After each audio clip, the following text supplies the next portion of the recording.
Welcome back. This is Kristen on our journey through the Bible, one chapter at a time. Thanks so much for joining me.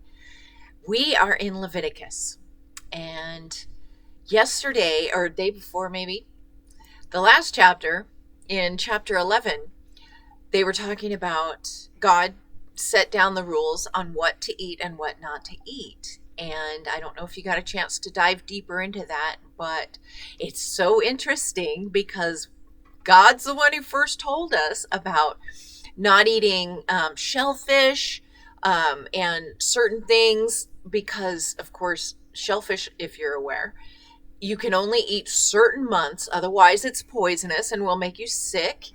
And just all different things that today we know scientifically that it's not good for you. If you don't cook pork enough, the worms don't die, and anyway, it causes issues. Just God said this, 2,500 and some years ago, whatever it's been since then. So it just amazes me. It just is proven time and time again that the Bible is factual. And the one I'm reading today is the New King James Version, if you're reading along. But we're going to jump into Leviticus chapter 12, which is the purification of women. So going through what needs to be done once a lady has a child. Let's jump right in. Then the Lord spoke to Moses, saying, "Speak to the children of Israel, saying, if a woman has conceived and born a male child, then she shall be unclean for 7 days. As the days of her customary impurity, she shall be unclean.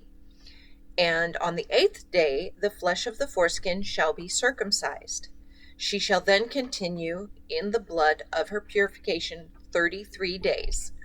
She shall not touch any hallowed thing, nor come into the sanctuary until the days of her purification are fulfilled. But if she bears a female child, then she shall be unclean for 2 weeks, as it is her customary impurity, and she shall continue in the blood of her purification for 66 days.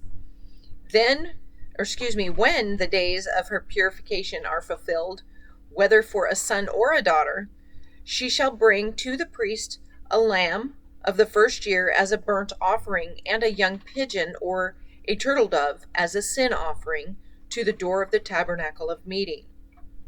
Then he shall offer it before the Lord and make atonement for her, and she shall be clean from the flow of her blood.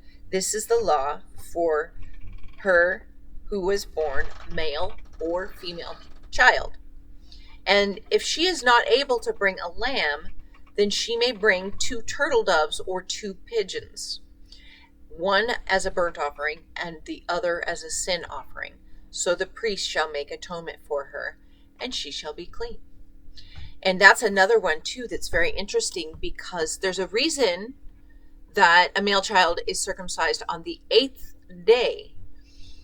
The way the body starts working and the sensations of feeling starts from the head and works its way down. On the 8th day, the feeling is still not quite down that direction. And the blood clotting, though, has begun, so that it is scientifically the perfect time to circumcise a male child. Very interesting. Dive deeper into this stuff. I really enjoy Pastor Chuck Smith from The Word for Today from Calvary Chapel. And I listen to his full sermons about all this stuff, and it goes more into detail. And there's so much other good stuff on there. Anything really you want to dig deeper into, he's got it on the Word for Today app, or YouTube. He also has his videos on YouTube as well, so you can catch him there as well.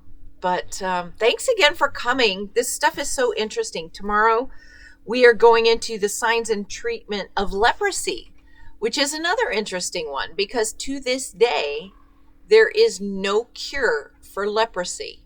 They can kind of put it into remission, but there's no cure. And yet God, way back when, he put in here the treatment and information for leprosy. And we'll see if this one has the information on what to do once cured of leprosy. Thanks again for joining me. This is a short one today. We're done. So come back, and next time we'll be in Leviticus 13. Thanks again for joining. God bless.